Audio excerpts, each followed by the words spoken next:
वाकई में ताकत है किसी भी मौलवी मुल्ला और नसीम खान की, तो मुझे पैगंबर मोहम्मद की जात बता दें। हमारे कौन से पैगंबर थे जो बैकवर्ड थे?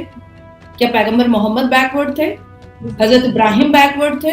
नाजिया इलाही खान देश का सर्वोच्च न्यायपालिका चाहती है। नाजिया को तो पूरी कुरान पता है। जाहिर सी बात है कि सरकार का काम मुल्ला मौलवी कारी मुफ्ती और हाफिज कुरान बनाना तो नहीं है। हमेशा ये खान पठान ये अब्दुल्ला अब्दुल क्यों चिल्लाने लगते हैं? सिर्फ माइनॉरिटी में यही है क्या? फारिस पठान जो हमेशा बैठ करके हिजाब के फेवर में बात करते हैं, वो उर्फी जावेद से मस्त हैंडशेक करते हैं और मेरे पास उसकी तस्वीर भी है। नसीम खान से मैं कहना चाहती हूँ कि बराए मेहरबानी इस्लाम को बदनाम करना बंद करें। बार बार पिटीशन में लिखा गया है कि बैकवर्ड मुस्लिम, लेकिन मुसलमान तो बैकवर्ड होते ही नहीं है ना, हम तो सब जनरल होते हैं। मुसलमान ना बैकवर्ड था, ना बैकवर्ड है, ना बैकवर्ड हो सकता है।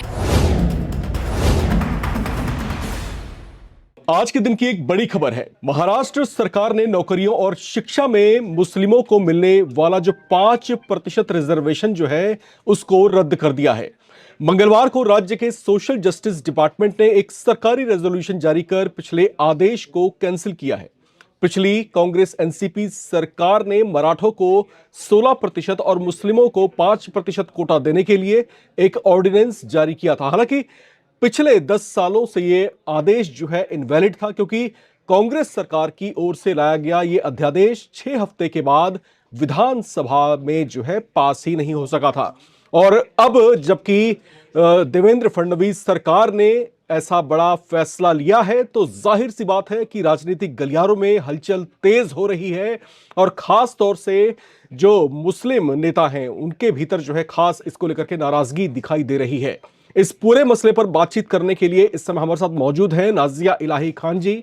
स्वागत है आपका। और इससे पहले कि बातचीत का क्रम आगे बढ़े, हालांकि परिचय की मोहताज नहीं है नाजिया जी, लेकिन इस तरह के बेबाक मुद्दों पर जो है खुलकर बोलती रही हैं। भारतीय जनता पार्टी के नेता हैं, सुप्रीम कोर्ट की एडवोकेट हैं। इसके अलावा पाकिस्तान और गल्फ के दूसरे कई देशों में जो है वहां की न्यूज सर्विसेज में जो है पैनलिस्ट के तौर पर अपीयर होती रही हैं। इस महत्वपूर्ण मुद्दे पर नाजिया जी क्या क्या कहना है? एक प्रकाश आपकी तरफ से नाजिया जी। देखिए, सबसे पहले तो हर हर महादेव वंदे मातरम। सबसे पहले मैं वर्षा गायकवाड़ जो कांग्रेस की तरफ से महाराष्ट्र के इस इशू पर बार बार बोल रही हैं, और नेशनलिस्ट कांग्रेस पार्टी के नसीम खान जो कह रहे हैं कि मुसलमानों के साथ बहुत भेदभाव किया जा रहा है, और एक तरफ कहाँ भारतीय जनता पार्टी सबका साथ और सबके विकास का नारा देती है और दूसरी तरफ कोटे से अलग कर देती है। और आपने बिल्कुल सही कहा कि मराठियों को 16% का कोटा दिया गया था और मुसलमानों को 5% का दिया गया था। Backward class, point to be noted, 5% for backward class Muslims. तो वर्षा गायकवाड़ और नसीम खान क्योंकि मुसलमान है, वर्षा गायकवाड़ से ये सवाल नहीं है क्योंकि वो हिंदू हैं, तो मैं मुसलमान नसीम खान एनसीपी के नेता से मैं पूछना चाहती हूँ कि अल कुरान और हदीसों के हिसाब से हमारे कौन से पैगंबर थे जो बैकवर्ड थे? क्या पैगंबर मोहम्मद बैकवर्ड थे? हजरत इब्राहिम बैकवर्ड थे? कौन? हजरत यूसुफ बैकवर्ड थे? कौन से बैकवर्ड थे? तो ये जो नेहरू के जमाने से और इंदिरा के जमाने से जो मुसलमानों को रिजर्वेशन और कोटा दिया गया है, और पश्चिम बंगाल में भी आप देखते होंगे कि ओबीसी के कोटे में उन लोगों को बहुत सारी चीजों का प्रावधान मिलता है, पर हमारे तो कोई पैगंबर बैकवर्ड थे ही नहीं। हमारे पैगंबर कोई एससी एसटी था ही नहीं, कोई ओबीसी था ही नहीं, और अगर था तो फिर छुपाया क्यों गया है? तो नसीम खान जो ये बेहुदा मजाक कर रहे हैं महाराष्ट्र की सरकार के साथ और कोर्ट में जाने की धमकियां दे रहे हैं, तो मुझे ऐसा लगता है कि महाराष्ट्र की सरकार और फडणवीस जी से मैं आग्रह करूंगी कि ये केस भी वो मुझे दे दे। तो मैं नसीम खान से पूछूंगी कि अल कुरान की में बताइए मुझे पढ़ करके कि कौन से पैगंबर जो थे वो बैकवर्ड थे। दूसरी बात आती है कि ये कोटा और रिजर्वेशन मेरी समझ से परे है राम जी। हम जो पढ़ते हैं, हम जो मेहनत करते हैं, हमारे पास जो पढ़ करके डिग्रियां आती हैं, हमारी जो क्रेडिबिलिटी होती है, हमारी जो कैपेसिटी होती है, उस एफर्ट पर, उस मेहनत पर अगर हमें नौकरी मिले और उस मेहनत पर अगर हम रोजी रोटी कमाएं तो उस पर ज्यादा यकीन रखना चाहिए। जो हमारे जनरल कैटेगरी में मुसलमान आते हैं, जो हमारे जनरल कैटेगरी में हिंदूज आते हैं, वो तो कभी रिजर्वेशन या कोटे को लेकर के बात नहीं करते। आप सोचिए कि कई ऐसे डॉक्टर्स हैं जो 34 नंबर पे पास होकर के, जो 22 नंबर पे पास होकर के एमबीबीएस में उनको एडमिशन मिल जाता है जस्ट बिकॉज वो ओबीसी में है, और फिर ऐसे डॉक्टर्स के हाथ से कई ऐसे केसेस हैं जो बिगड़ जाते हैं। तो मुझे ऐसा लगता है कि महाराष्ट्र की सरकार ने बहुत ही महत्वपूर्ण निर्णय लिया है, और पूरे क्लॉजेस को और पूरे जो गेजेट्स आते हैं वो सबको देख करके और पूरे पूरे कानूनी तरीके से उन्होंने ये निर्णय लिया। दूसरी चीज आती है कि मुसलमान मदरसे से मुसलमानों को, बच्चों को, युवाओं को मदरसे से निकाल करके स्कूल तक पहुंचाने का ये वाहिद सिंगल रास्ता था जो फडणवीस जी ने बहुत महत्वपूर्ण तरीके से लिया है। आप सोचिए कि इस बार 2026 के 5 फरवरी के बजट माइनॉरिटी कैबिनेट मंत्री की तरफ से 34,400 करोड़ माइनॉरिटी के एडुकेशन के लिए अलॉट किया गया है। एडुकेशन के लिए, तो एडुकेशन का मतलब ला इलाहा तो नहीं होता है, एडुकेशन का मतलब तो अल्हम्दुलिल्लाह नहीं होता है, एडुकेशन का मतलब तो अशहदु अल्ला इलाहा नहीं होता है। एडुकेशन का मतलब होता है एकेडमिक क्वालिफिकेशन। और जब मुसलमान मदरसे से बाहर आएगा, कुरान से बाहर आएगा, सही बुखारी से बाहर आएगा, हदीसों से बाहर आएगा, 72 वर्ष से बाहर आएगा, जन्नत और जहन्नम के इल्यूजन से, हैलुसिनेशन से बाहर आएगा, तो जाहिर सी बात है कि वो स्कूल के दरवाजे को नॉक करेगा, वो यूनिवर्सिटी और कॉलेज के दरवाजे को नॉक करेगा। और ये कोटा काटा और ये फिर 34,000 करोड़ रुपए का एलोकेशन, ये सारी चीजें बेकार हो जा रही है मदरसे के अंदर जाने से। तो मुझे लगता है कि फडणवीस जी ने जो पहल किया है, ये प्रत्येक राज्यों के चीफ मिनिस्टर को ये पहल करनी चाहिए और इमीडिएट मुसलमानों के जितने भी कोटे हैं या माइनॉरिटी के जो कोटे हैं उसको कैंसिल करने में कोई दुविधा नहीं है। दूसरी बात, बहुत इंपॉर्टेंट बात है कि नसीम खान बोल रहा है, लेकिन कोई जैन तो नहीं बोल रहा है, कोई बौद्ध तो नहीं बोल रहा है, कोई पारसी तो नहीं बोल रहा है, कोई क्रिश्चियन तो नहीं बोल रहा है। हमने तो नहीं सुना कि किसी गुरुद्वारा से आवाज आ गई कि फडणवीस जी ने गलत कर दिया है। हमने तो नहीं सुना कि किसी चर्च से आवाज आ गई कि फडणवीस जी ने गलत कर दिया है। हमने नहीं सुना कि जैन के धार्मिक स्थान से कोई आवाज आ गई। तो मैं ये नहीं समझ पाती हूँ कि जब भी माइनॉरिटी का कोई निर्णय लिया जाता है तो हमेशा ये खान पठान, ये अब्दुल्ला अब्दुल क्यों चिल्लाने लगते हैं? सिर्फ माइनॉरिटी में यही है क्या? और चोर की दाढ़ी में अगर तिनका है, राज्यों के जो रिजर्वेशन है और राज्यों के द्वारा जो माइनॉरिटी को फंडिंग मिलती है, सेंट्रल गवर्नमेंट के द्वारा जो माइनॉरिटी को फंडिंग मिलती है, इसका मतलब है कि उस फंडिंग से सांप को दूध पिलाया जा रहा है। और अगर उस दूध के प्याले को फडणवीस जी ने साइड किया है, छीना है, तो मुझे लगता है कि बहुत ही खूबसूरत निर्णय उन्होंने लिया। आप सुप्रीम कोर्ट की एडवोकेट भी हैं नाजिया जी, ये जो फैसला महाराष्ट्र सरकार की ओर से लिया गया है, इसके ये क्या किस ग्राउंड पर लिया गया, वो थोड़ा सा हमारे दर्शकों को आप खोल करके बताएं।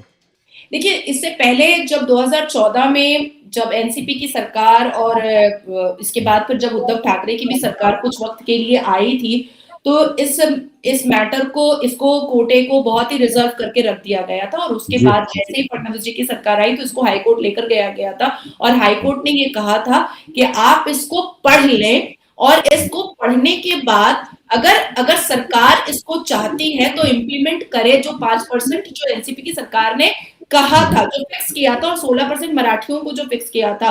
तो पढ़ने पढ़ाने के बाद जब बैकवर्ड की बात आती है, आप पढ़िए पूरा का पूरा जजमेंट पढ़िए और पूरा का पूरा ऑर्डर पढ़िए और पूरा का पूरा पिटिशन पढ़िएगा। बार पिटिशन में लिखा गया है कि बैकवर्ड मुस्लिम, लेकिन मुसलमान तो बैकवर्ड होते ही नहीं है ना, हम तो सब जनरल होते हैं। हमारे में तो ओबीसी एससी एसटी होता ही नहीं है, हमें किसी कोटे में जाने की जरूरत ही नहीं है। हमारे जो डिसेंडेंट है, हमारे जो एंसेस्टर हैं, हम जिस प्रॉफिट को मानते हैं वो तो सब मतलब आलिशान है, वो तो सब जनरल कैटेगरी के हैं। तो सबसे बड़ा मुद्दा जो है कि बैकवर्ड मुस्लिम, यहीं पर डिकोड हो जाता है कि मुसलमान ना बैकवर्ड था, ना बैकवर्ड है, ना बैकवर्ड हो सकता है अकॉर्डिंग टू अल कुरान। तो ये झूठ बोला था एनसीपी ने कि बैकवर्ड मुसलमानों को हम मेन स्ट्रीम से जोड़ने का काम कर रहे हैं, लेकिन बैकवर्ड तो मुसलमान होते ही नहीं है अकॉर्डिंग टू एंटायर प्रॉफिट्स। तो अगर ये मामला दोबारा कोर्ट में नसीम खान लेकर जाता है या वर्षा गायकवाड़ लेकर जाती हैं और बॉम्बे हाई कोर्ट से उनको कोई रिलीफ नहीं मिलता है दोबारा, और अगर वो सुप्रीम कोर्ट आते हैं तो वी विल बी देयर। हम लोग कुरान पकड़ाएंगे चीफ जस्टिस ऑफ भारत को और कहेंगे कि बताइए, हमें भी इंफॉर्मेशन दीजिए। चलो 34-35 साल की उम्र में ही हमें भी इंफॉर्मेशन आ जाए कि कुरान में कौन से कम्युनिटी थे जो बैकवर्ड थे। हाँ, ये जरूर है कि अगर उस पिटिशन में जो एनसीपी की सरकार ने मुसलमानों को, माइनॉरिटी को जो 5% दिया था, अगर उस गैजेट में और उस इम्प्लीमेंटेशन में और उसमें अगर ये लिखा जाता कि हम मुसलमानों को मेन स्ट्रीम में पहुंचाने के लिए ये 5% कोटा दे रहे हैं, तो अलग बात होती, लेकिन उन्होंने बार बार ये वर्ड का इस्तेमाल किया था, बैकवर्ड मुस्लिम। तो ये बिल्कुल भी मैच नहीं कर रहा है, क्योंकि मुसलमान बैकवर्ड नहीं है। तो यहां पर जो महाराष्ट्र की सरकार है वो सारे के सारे लीगल पॉइंट से वो विन विन पोजीशन पर है, और किसी की ताकत नहीं है कि महाराष्ट्र की सरकार को बॉम्बे हाई कोर्ट में या देश के सर्वोच्च न्यायालय में उसको हरा दिया जाए। तो ये एक बहुत बड़ा लीगल पॉइंट है। आप एक बहुत बड़ी बात यहां पर कर रही हैं, और जिन रेफरेंसेस को और जिन इस्लामिक रेफरेंसेस को आप यहां पर गिनवा रही हैं कि जो मुस्लिम्स हैं दरअसल वो उसमें तो कोई वर्ण व्यवस्था होती ही नहीं है, तो सभी जो है जनरल कैटेगरी में ही आते हैं। तो यहां पर जो है रिजर्वेशन की आवश्यकता ही क्यों है, जबकि इस्लाम के अंदर जो है सभी मुस्लिम्स जो है एक समान है, और जो है सभी लोग जो है अग्रणी श्रेणी के ही माने जाते हैं, ऐसा आपका कहना है। लेकिन यहां पर जो एक आरोप जो कुछ मुस्लिम लीडर्स की ओर से लगाए जा रहे हैं वो ये है कि दरअसल ये जो फैसला लिया गया है वो द्वेष के कारण लिया गया है, क्योंकि ये बीजेपी की जो है कोर पॉलिटिक्स का हिस्सा है, और शायद इसी वजह से जो है ये फैसला यहां पर लिया गया और उसको इंप्लीमेंट यहां पर किया गया। क्या वाकई ऐसा है? और जो इस तरह के एलिगेशंस पुट ऑन कर रहे हैं कि उनको आप क्या कहना चाहेंगे? नहीं राम जी, बिल्कुल भी नहीं, बल्कि हमेशा आदरणीय प्रधानमंत्री जो है उन्होंने सबके साथ और सबके विकास की बात कही है। और 2026 की 5 फरवरी के बजट में जब सारे मिडिल क्लास और लोअर मिडिल क्लास और बिजनेसमैन और जितने भी ट्रेड का काम करते हैं, स्टॉक मार्केट का काम करते हैं, वो सारे लोग टीवी पर नजर टिका करके बैठे हुए थे, और अचानक से समझ में सुनाई देता है कि 34,000 करोड़ रुपए जो है, 3,400 करोड़ रुपए जो है वो माइनॉरिटी को अलॉट किया गया है, जिसमें से एक बड़ी रकम जो है वो माइनॉरिटी के एडुकेशन को एनहांस करने के लिए, उसको आगे बढ़ाने के लिए दिया गया है। तो जाहिर सी बात है कि सरकार का काम मुल्ला मौलवी कारी मुफ्ती और हाफिज कुरान बनाना तो नहीं है। सरकार का काम ऐसे डॉक्टर्स तो बनाना नहीं है जो जाकर के लाल किला में बम फोड़ दे। सरकार का काम ऐसे इंजीनियर्स बनाना या ऐसे चार्टर्ड अकाउंटेंट बनाना तो नहीं है जो अफजल गुरु जैसा बन जाए या हाफिज सईद जैसा बन जाए। तो सरकार मदरसा चलाने के लिए नहीं बैठी हुई है, देश की सरकार या राज्य की सरकार। सरकार इमामबाड़े और मदरसे और मजारे चलाने के लिए नहीं बैठी हुई है, चाहे देश की सरकार या राज्य की सरकार। अगर ये 5 फरवरी 2026 का अगर जो बजट में जो इतनी भारी रकम जो माइनॉरिटी को मिली है और एजुकेशन के लिए मिली है, तो जाहिर सी बात है कि वो एकेडमिक क्वालिफिकेशन की बात हो रही है। दूसरी बात है कि अगर वाकई में ताकत है किसी भी मौलवी मुल्ला और नसीम खान की, तो मुझे पैगंबर मोहम्मद की जात बता दें। तो ये हर तरीके से हारेंगे अगर ये न्यायपालिका में जाएंगे। देखिए, अब ये वो जमाना नहीं है जो शरद पवार जी का जमाना था, अब ये वो जमाना नहीं है जो इंदिरा गांधी जी का जमाना था या नेहरू का जमाना था कि भाई कानून को और संविधान को साइड में रख दो और सिर्फ एक सेंटिमेंट मुद्दा ले लो। नहीं, मुसलमान जो है ना वो भड़क जाएंगे तो हम वंदे मातरम पूरा नहीं गाएंगे। नहीं, मुसलमान भड़क जाएंगे तो हम राम मंदिर बनने नहीं देंगे। नहीं, मुसलमान भड़क जाएंगे तो इसलिए चाचा नेहरू जो है वो हिंदुओं को मामू बना करके वो मंदिर के अंदर नहीं जाएंगे। तो ये अब वो जमाना नहीं है। अब अगर नसीम जैसे या वर्षा गायकवाड़ जैसे या मौलवी मुल्ला मुफ्ती या हाफिज कुरान जैसे या मुस्लिम पर्सनल लॉ बोर्ड अगर लेकर के इस मामले को जाता है देश के न्यायपालिका में, सर्वोच्च न्यायपालिका में या बॉम्बे हाई कोर्ट में, तो उसको बताना पड़ेगा कि आप कैसे बैकवर्ड है, इसका पहले मुझे प्रूफ दीजिए, तभी हम इसको आगे लेकर के बढ़ेंगे। अदरवाइज जो महाराष्ट्र की सरकार ने किया है वो बिल्कुल सही किया। मैं अभी 5 दिन थी महाराष्ट्र में और वहां पर जितनी इंपॉर्टेंट बातें हुई हैं वो माइनॉरिटी को आगे बढ़ाने के लिए हुई हैं। मुझे ऐसा लगता है कि अगर शरद पवार जी की सरकार या कांग्रेस की सरकार या एनसीपी की सरकार या उद्धव ठाकरे की सरकार ने अगर अपने जमाने में मुसलमानों के लिए बहुत अच्छा किया होता तो अभी उनको डिपेंडेंट तो नहीं होना पड़ता फडणवीस जी की सरकार पे। अब तक तो करोड़ों मुसलमान जो है वो आईएएस, आईपीएस, इंजीनियर, डॉक्टर और जज, वकील बन करके बैठे हुए होते। तो अब और जब घर में 2-2 आईएएस, आईपीएस हो ही जाता तो फिर बाकी बच्चों को मदरसे तो कोई नहीं भेजता। मुझे नहीं लगता है कि मेरी माँ मुझे कभी मदरसे भेजेगी, मुझे नहीं लगता है कि मैं अपने बेटे को कभी मदरसे भेजूंगी, और मुझे नहीं लगता है कि मेरा बेटा आने वाले वक्त में कभी मदरसा भेजेगा अपने बच्चों को। तो एक वेल एडुकेटेड फैमिली हमेशा एडुकेशन के बारे में सोचती है। तो अगर वाकई में एनसीपी की सरकार, कांग्रेस की सरकार, उद्धव ठाकरे की सरकार ने मुसलमानों के लिए बहुत अच्छा किया होता तो आज फडणवीस जी को वो पॉइंट आउट नहीं करते कि आप मेन स्ट्रीम से मुसलमानों को हटाने की कोशिश कर रहे हैं। नो, ये बहुत बड़ी गलती हो रही है। मेन स्ट्रीम से जोड़ने के लिए उन्होंने 5% कोटा माइनॉरिटी का हटाया है कि बच्चों तुम बिल्कुल ला इलाहा मत पढ़ो बच्चों, अशहदु अन ला इलाहा से तुमको नौकरी नहीं मिलेगी बच्चों, हय्या अलल सलाह हय्या अलल फलाह पढ़ने से तुमको नौकरी नहीं मिलेगी, तुमको नौकरी मिलेगी जब तुम्हारी एकेडमिक क्वालिफिकेशन कंप्लीट होगी, तभी तुमको नौकरी मिलेगी। नाजिया इलाही खान देश के सर्वोच्च न्यायपालिका चाहती है, नाजिया को तो पूरी कुरान पता है, तो मेरे कुरान की कला तो कोई नहीं सुनता, तो भारत भी नहीं सुनते।